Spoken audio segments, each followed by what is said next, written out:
¿Han leído algo?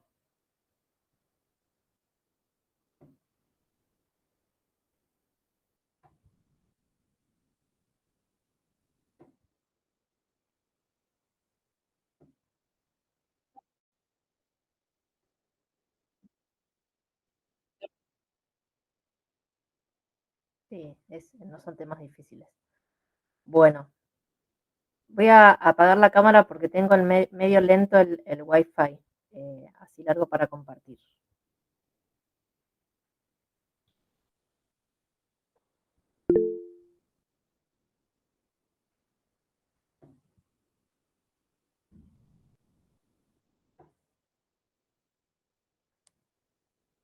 ¿Se ve bien ahí, chicos?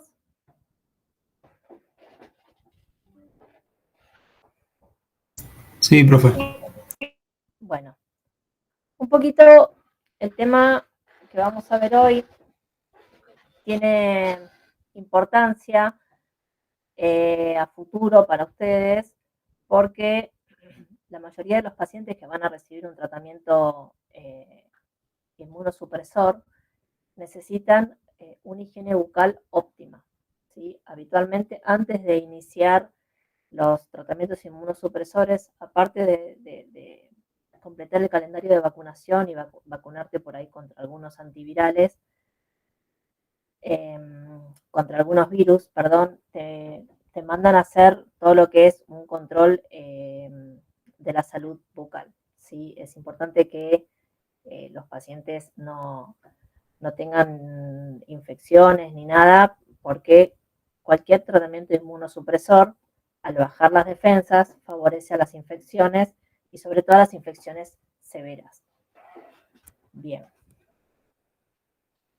Como todas las veces, hacemos un repasito, ¿sí?, de lo que es el sistema inmune. Ustedes saben que nosotros tenemos un sistema inmune innato, es decir, con el que nacemos, y después un sistema inmune adaptativo, que es el que eh, queda en el cuerpo, que tiene memoria, que siempre necesita el contacto con alguna bacteria, algún virus o algún alergeno y suele ser el que nos dan las vacunas, ¿no?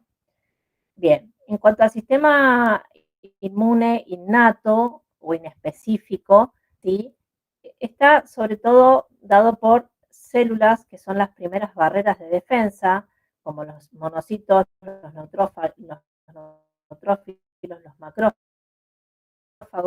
y todas las citoquinas del proceso inflamatorio.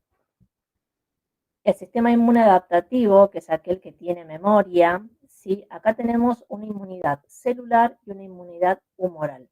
Cuando hablamos de inmunidad celular, hablamos de todo lo que es los linfocitos T, ¿sí?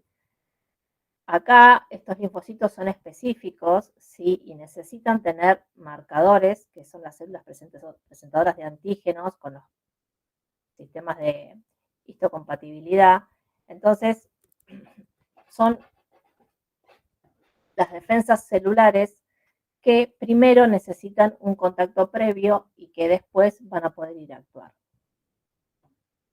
Y después tenemos las humorales, que acá hablamos de los anticuerpos, los diferentes anticuerpos con los que vamos a tener nosotros, ¿sí?,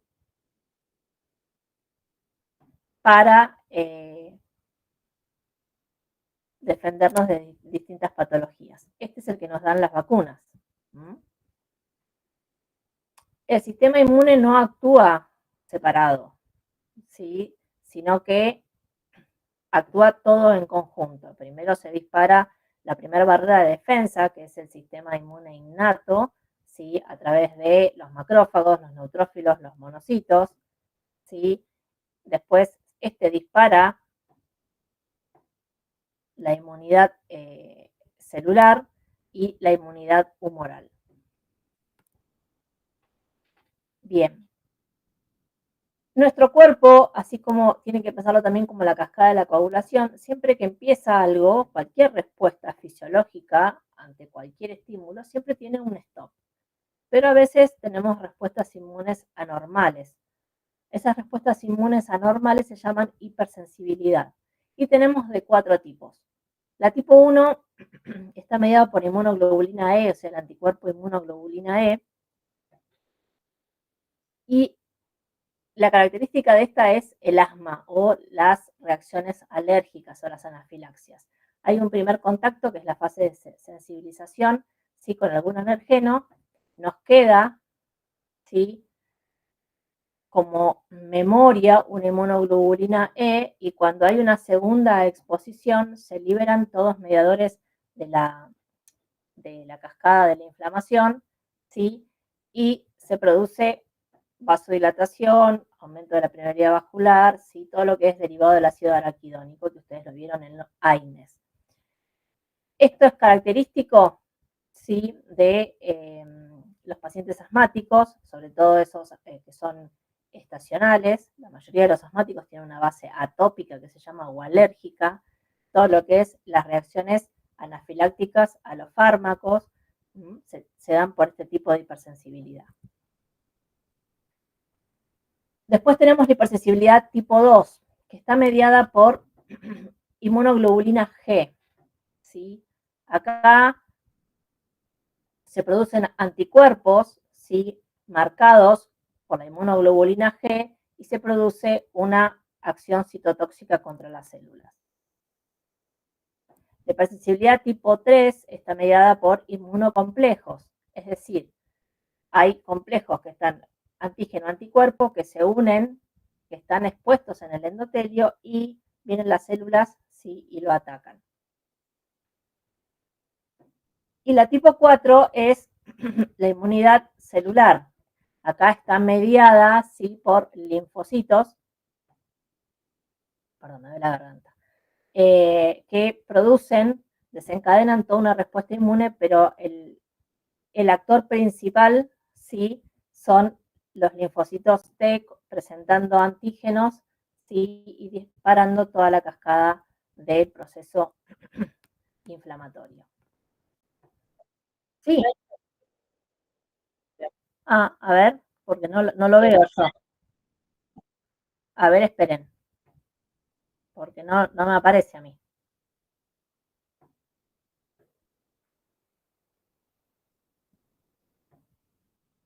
Ahora sí, ahí entró.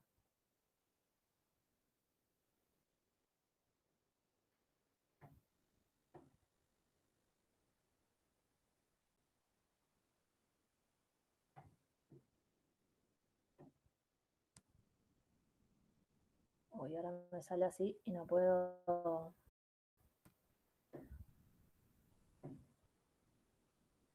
Esperen, que se me tildó la.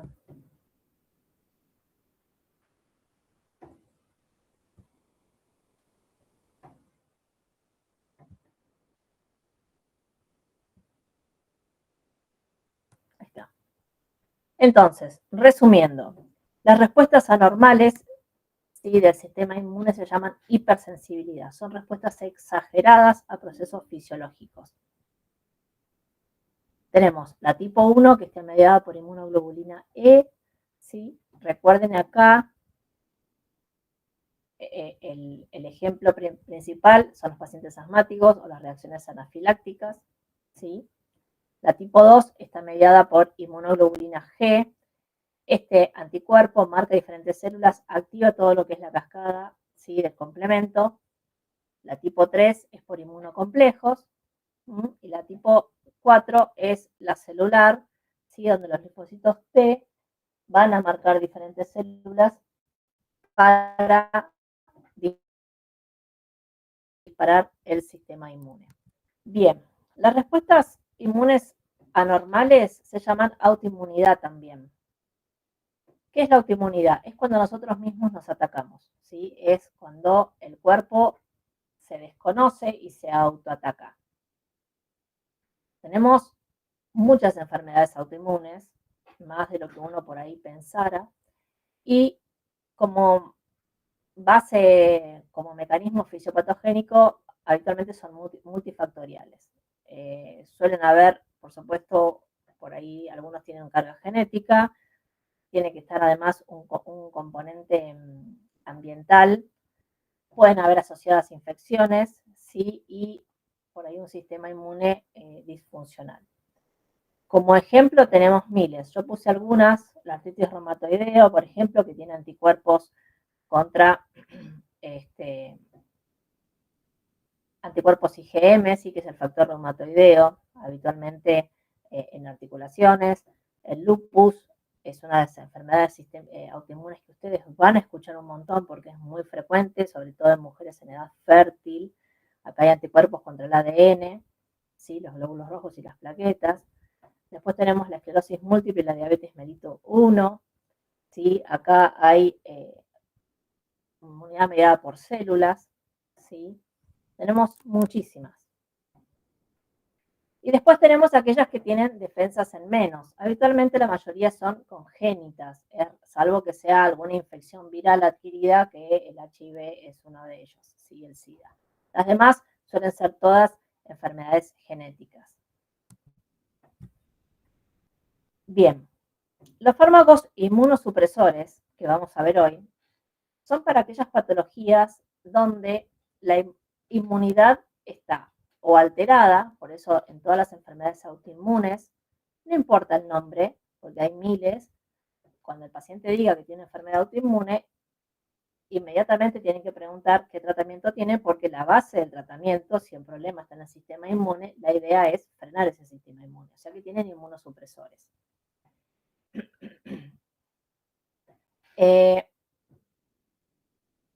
Por eso les digo, no importa el nombre de la enfermedad, sino ustedes tienen que saber que esos pacientes van a tener fármacos que frenen el proceso inmunológico. Algunos tumores, se ha visto también que parte de la alteración es un rápido crecimiento estimulando todos los mediadores de la inmunidad, todos los mediadores inflamatorios, entonces se frena eso. Esos suelen ser los anticuerpos monoclonales. Entonces, se empezaron a usar anticuerpos monoclonales que son inmunosupresores en pacientes con cáncer.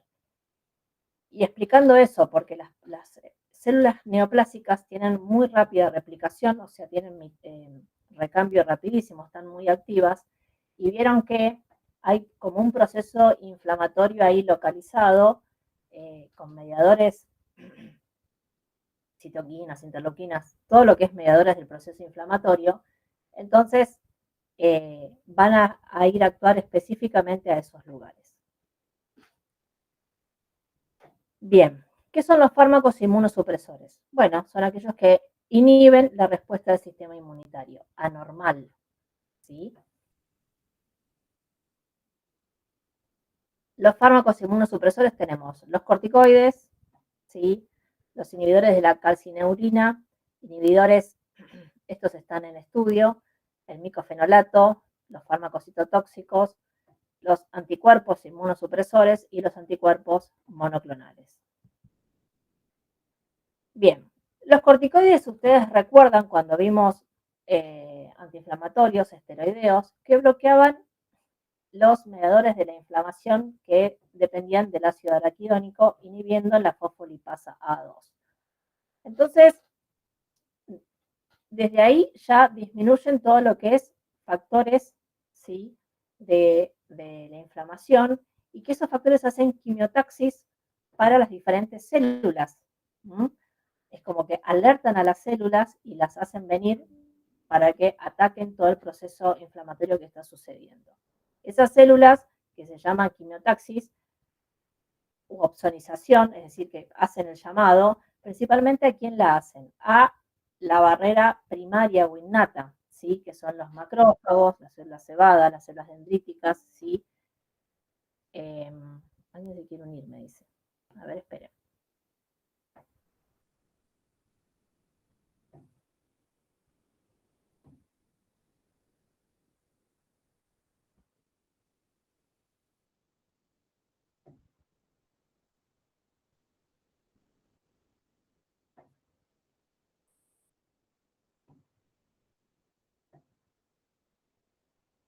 Bien.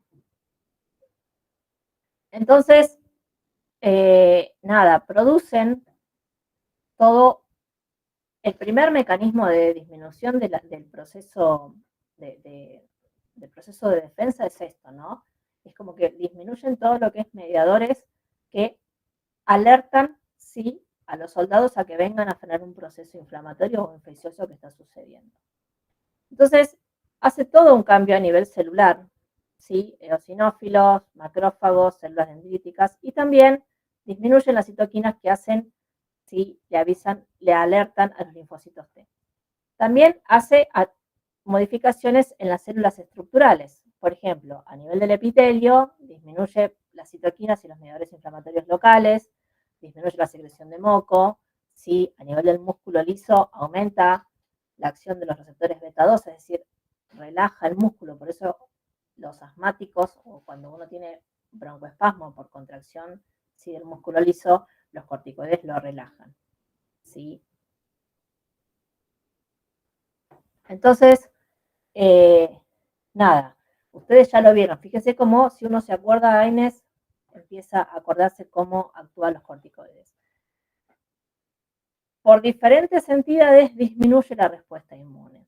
Entonces, hay pacientes con enfermedades, ya no se usa mucho por los, en enfermedades crónicas por los efectos adversos que tienen a nivel del hueso, a nivel hormonal, a nivel tiroideo, a nivel de las glándulas suprarrenales. Entonces, es raro que hoy por hoy, habiendo otro tipo de inmunosupresores, uno tenga enfermedades autoinmunes, o sea, con tratamiento crónico con corticoides. Pero cualquier paciente que tome corticoides, para ustedes es un inmunosuprimido, ¿sí? Es un inmunodeprimido. Bien, los usos clínicos ya los vimos, ¿sí? Enfermedades autoinmunes, aquel paciente trasplantado va a tomar, ¿sí? Inmunosupresores de por vida, porque la idea es que el cuerpo no rechace ese órgano extraño, y algunos pacientes con tumores. Bien, inhibidores de la calcineurina. Acá tenemos dos drogas que las van a escuchar muy frecuentemente, ¿sí? El tacrolimus y la ciclosporina. La ciclosporina básicamente actúa inhibiendo todo lo que es la respuesta celular, ¿sí? de la inmunidad. Entonces, hay anticuerpos que se forman a través de los linfocitos T, es decir, los linfocitos T hacen que se sinteticen determinados anticuerpos, por eso hace que esos linfocitos T que estimulan la producción de anticuerpos no actúen, ¿sí? Los efectos tóxicos básicamente es la nefrotoxicidad, ¿sí? Y los trastornos hepáticos, es nefro y hepatotóxico. El tacrolimus acá impide que se formen los linfocitos citotóxicos, disminuye la producción de linfocitos citotóxicos. Las reacciones adversas son muy parecidas hacia la ciclosporina, sobre todo la nefro y la hepatotoxicidad. El micofenolato también es otro que van a escuchar muchísimo. Tiene como importancia que tiene un metabolito activo, el ácido micofenólico, ¿sí? Por lo tanto tiene una acción prolongada. Lo van a ver sobre todo en aquellos pacientes que tienen trasplantes del que sea, sobre todo el renal, ¿sí? Y el hepático. Es la droga de elección para los trasplantados. ¿Cuál es su principal efecto adverso? Digestivos. No tienen muy buena tolerancia digestiva, suelen tener mucha gastritis, muchos vómitos, y puede aparecer hipertensión, pero es raro. Lo más característico que se quejan los pacientes es de náuseas, vómitos, intolerancia a los alimentos o por ahí distensión abdominal al comer. Bien. Dentro de los fármacos citotóxicos, lo dice la palabra, citotóxicos, tenemos la ciclofosfamida. La ciclofosfamida destruye las células que están en en multiplicación continua, es decir, aquellas células que están en linfoides en proliferación. Se usa para enfermedades autoinmunes, se usa para, a veces se usa para los trasplantados, ¿sí? Pero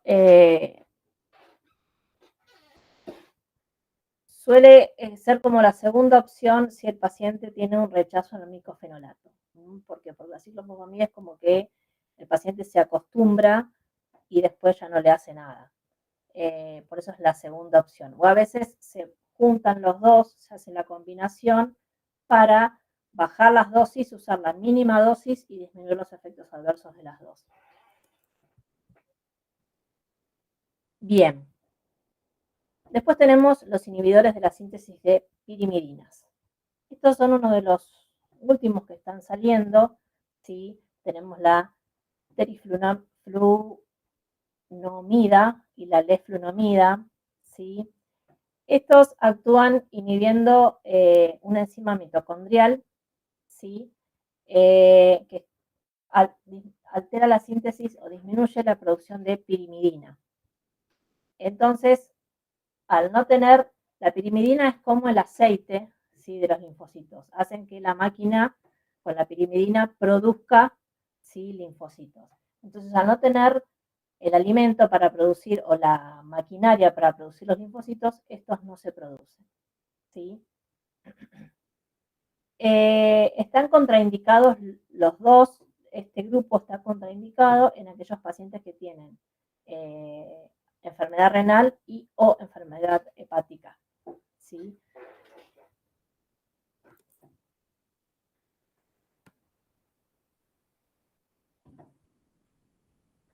Bien. La hidroxicloroquina es otro fármaco inmunosupresor que pueden escuchar nombrar. Esta droga se creó principalmente como un antipalúdico, ¿sí? Entonces, ¿qué hace? Disminuye la activación de las células T. ¿Cómo? Hace que las células presentadoras de antígeno, que le dicen al linfocito T, hey, esta célula es anormal, que esas células presentadoras de antígeno no puedan presentar los antígenos, ¿sí? Está indicado en algunas enfermedades autoinmunes, como la artritis reumatoidea, por ahí el lupus. El problema son las toxicidades que tienen, sobre todo neurológicas, hacen una neuropatía periférica muy sintomática y tienen un rango terapéutico bastante estrecha, ¿sí? Tiene una vida media larga y se toma una vez por semana. Algunos los usan en pacientes muy específicos, pero ya es una droga que no está en mucho uso. Bien, otros agentes citotóxicos, es decir, que no entran en ningún grupo, tenemos la vincristina, la citarabina y el metrotexate. El metrotexate es uno de los que más van a escuchar que se usa. Dentro para la artritis reumatoidea, para algunos Sjögren con afectación articular, suele usarse el metrotexate. Tiene como complicaciones todo este grupo, también los trastornos digestivos, y suelen producir disminución de la serie blanca, ¿sí? Producen leucopenia.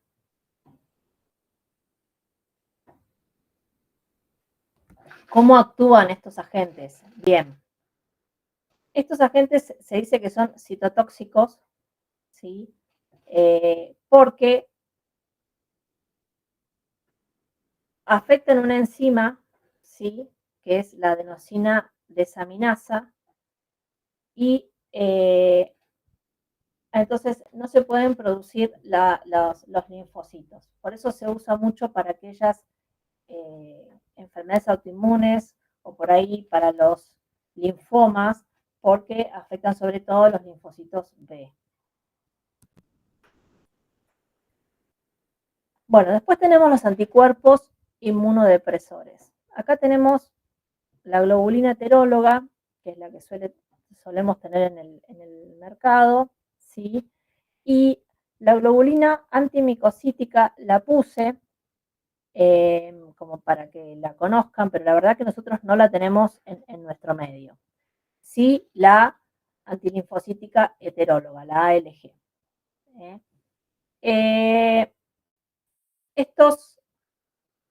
Estas globulinas se usan para preparar al paciente que va a recibir un trasplante, sobre todo en los trasplantes de médula. Por eso se las puse como para que las conozcan. Ustedes es raro que llegue un paciente al consultorio ambulatorio que esté en tratamiento crónico con estas globulinas, porque básicamente el paciente se interna, se hacen todos estos anticuerpos que bajan las defensas para evitar el rechazo al trasplante, ¿sí? Pero después sigue con un tratamiento crónico vía oral.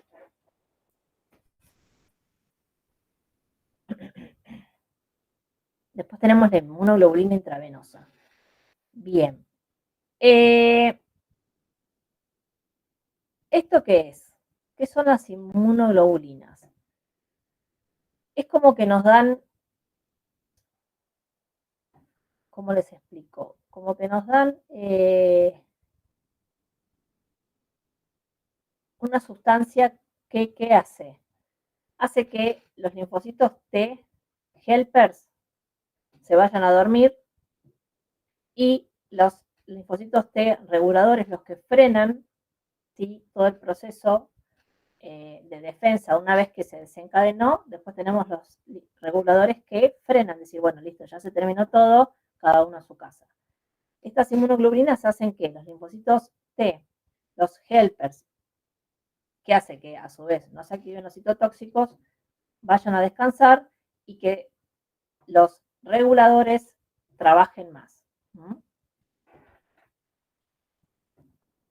Esta también suele darse endovenosa, suele darse en el Guillain-Barré, en distintas enfermedades, ¿sí?, donde hay reacciones de hipersensibilidad. La RDH inmunoglobulina es la que se da, ¿sí?, cuando, para evitar la eritroblastosis, la enfermedad hemolítica del recién nacido, cuando hay una diferencia entre el grupo RH de la mamá y el del bebé, ¿sí? Las mamás son RH negativas y el bebé es RH positivo. Entonces, para evitar que el bebé, que los anticuerpos de la mamá maten o hemolicen la sangre de ese bebé, se dan las inmunoglobulinas. Básicamente, ¿qué hacen? Frenan todo ese proceso. Y lo que está de moda, básicamente porque ha cambiado el paradigma de todo lo que es, se empezaron a probar en diferentes cánceres y después se empezaron a usar en lo que es enfermedades autoinmunes, son los anticuerpos monoclonales. Tenemos por eso se llama antitumorales. Los más conocidos son el amtuzumab y el bevacizumab. El amtuzumab tiene como mecanismo de acción la lisis celular. ¿De qué células? De esas que están en replicación activa. ¿Cuál es el efecto adverso que tiene principalmente lo que se llama neutropenia, es decir, baja las concentraciones de glóbulos blancos, sobre todo de los neutrófilos, que es la primera línea de defensa nuestra. El bevacizumab, a se une al factor de crecimiento endotelial, inhibiendo el receptor, entonces hace que es una célula presentadora de antígeno, no se presenten los antígenos, por lo tanto la serie de linfocitos T no se active y por lo tanto no se produzcan anticuerpos. Está usado sobre todo para el cáncer de colon, ¿sí? ¿Cuál es el problema? Que es raro, pero como reacción adversa principal que tiene son las hemorragias. esté quedando sin batería.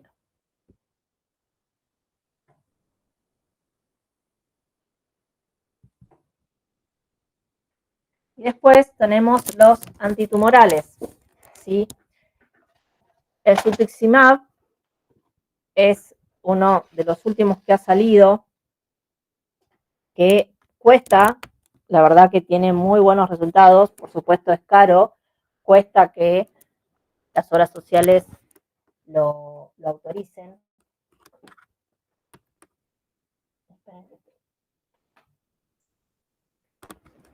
El cetuximab tiene como mecanismo de acción también, se une al factor de crecimiento epidérmico y inhibe el crecimiento de las células tumorales. Como reacción adversa importante que tiene es cardiotóxico. Por eso estos pacientes, antes de empezar el tratamiento con esta droga, con estos anticuerpos, se le hace todo un estudio cardíaco y se va controlando la toxicidad con controles cardíacos seriados, con ecografías, ecocardios y demás, ¿sí? El Catumaxomab nosotros no lo tenemos en nuestro comercio todavía, pero se las nombré. Está indicado para todo lo que es tumores gástricos u ováricos, pero nosotros todavía no lo tenemos en el comercio. Después tenemos los anticuerpos monoclonales que inhiben el punto de control inmune. Acá tenemos el nivolumab, ¿sí? Tiene como mecanismo de acción acá, es como que nosotros tenemos células antitumorales y hacen que estas células antitumorales estén totalmente activadas, es decir, tenemos como la defensa para los tumores activadísimas. Tiene como indicación el linfoma Hodgkin, el cáncer renal, ¿sí? Y algunos estadios del melanoma. La reacción adversa más frecuente es la debilidad muscular. Otros tenemos el rituximab, que ese es el más conocido, el pertuzumab y el panitumumab. Nosotros en Argentina el rituximab es uno de los que más se usa por lo que han dado los resultados de los diferentes estudios, así que es uno de los más usados y los que más pueden escuchar. ¿Qué hace? ¿Cómo es el mecanismo de acción? Actúan sobre todo haciendo la apoptosis, que es la muerte programada, favoreciendo la muerte programada de células del linfoma maligno. Básicamente, el rituximab se usa para lo que es linfoma no Hodgkin. Tenemos linfoma Hodgkin y no Hodgkin, este es para el no Hodgkin.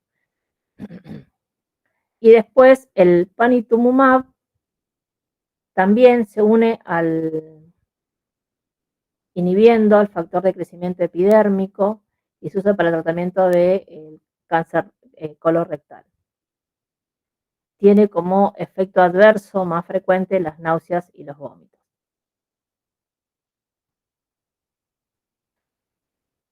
Estos anticuerpos monoclonales son, si ven, son todos de prescripción endovenosa.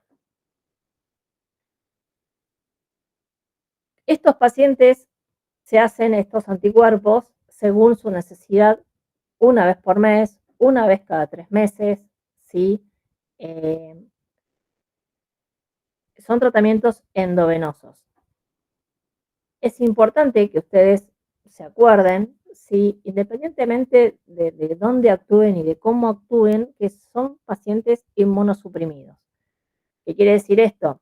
Que van a recibir profilaxis antibiótica para cualquier proceso invasivo que hagan en la boca, que si hay una infección no pueden demorarse en iniciar tratamiento antibiótico porque cualquier infección mínima, ¿sí?, los mata, pues hacen infecciones severas porque no tienen defensas para frenar el proceso infeccioso.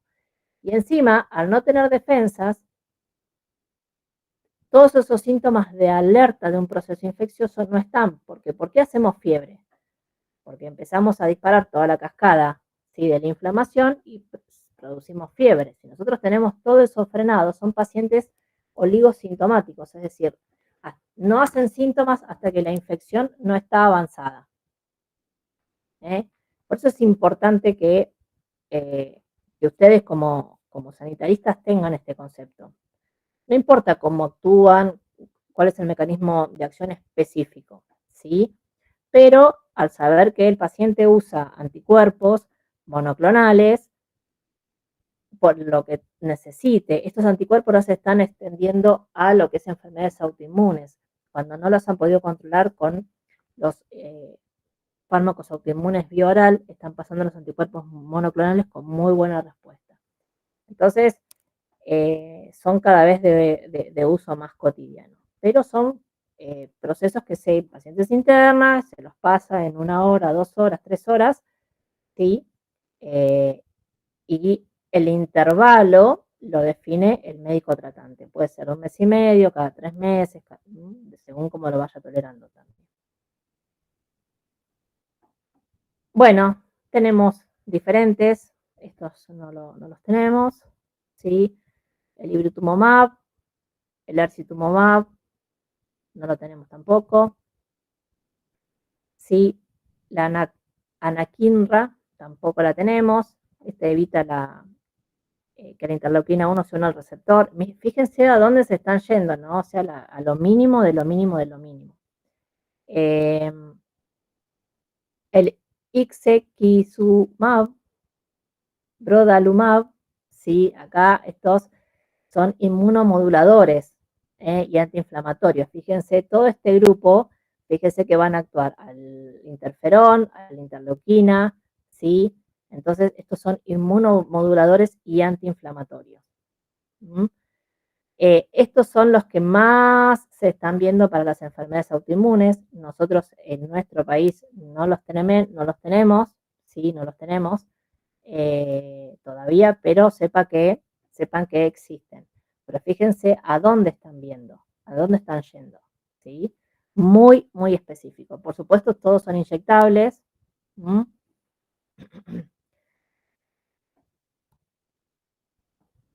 Todos los que son anticuerpos monoclonales o los inmunomoduladores, son todos inyectables.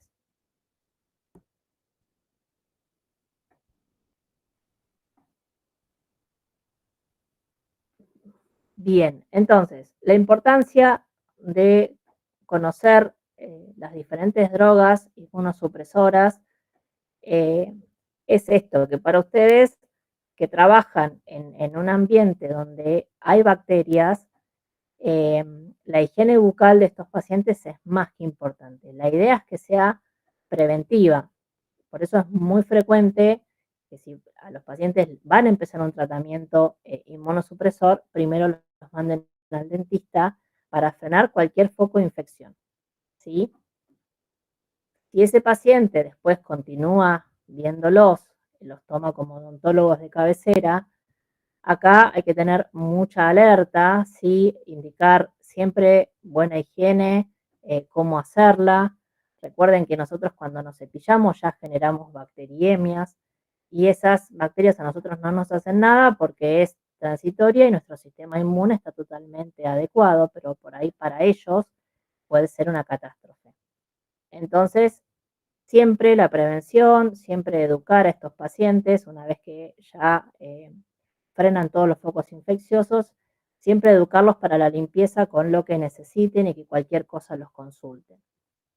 Estos pacientes van a necesitar profilaxis antibiótica, por supuesto, es una de las indicaciones, si tienen que hacer procedimientos invasivos.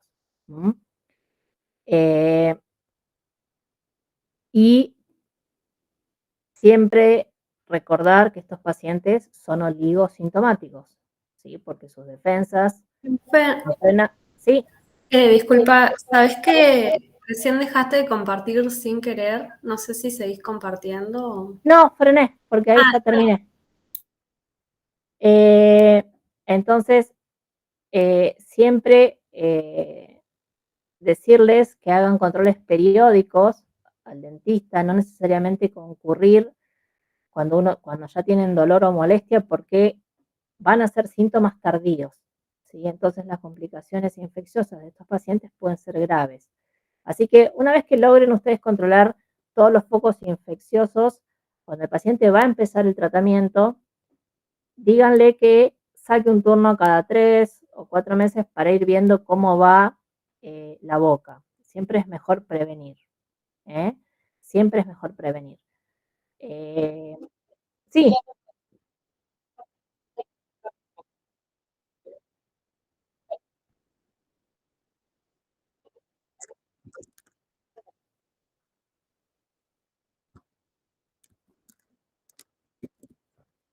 No, esperan, suelen esperar.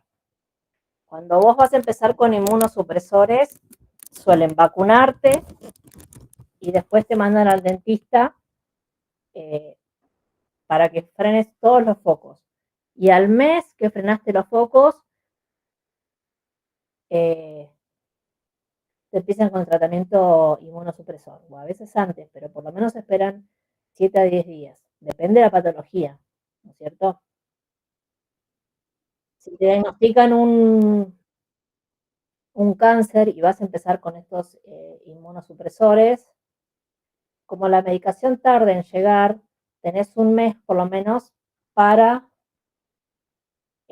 frenar un poco todo el proceso infeccioso. Es importante que si ustedes hacen la semiología y ven que tienen mucho trabajo para hacer, se tendrán que contactar con el médico de cabecera del paciente. Porque, digamos, la urgencia de empezar el tratamiento, eso lo define el médico de cabecera. Entonces, si ustedes tienen que hacer un trabajo que les va a llevar 2 o 3 semanas, sí, o a veces más, tienen que hablar con el médico de cabecera del paciente. En los pacientes que toman inmunosupresores, por la causa que sea, el segundo pilar de estos pacientes, el segundo amigo es el odontólogo.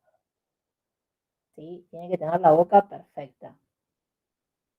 Y tienen que educar a esos pacientes de que no haga como el resto de los mortales que vamos al dentista cuando ya no damos más, sino que tienen que educarlos para que vayan en forma preventiva.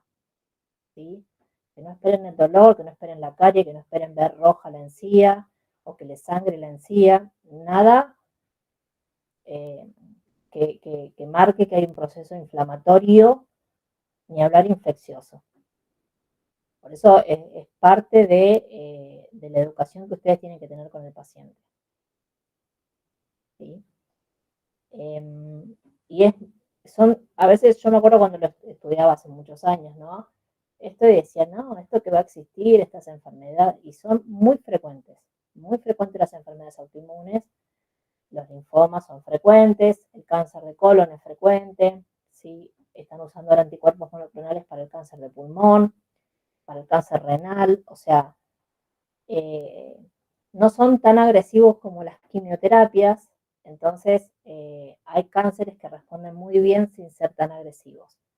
El paciente se hace una aplicación cada 3 meses y no se le cae el pelo, entonces están abriendo el campo para los anticuerpos monoclonales. Pero son igual de inmunosupresores que las quimioterapias o que los otros fármacos vía oral. Pero la importancia de ustedes que vayan conociendo estos temas es primero para conocer los nombres,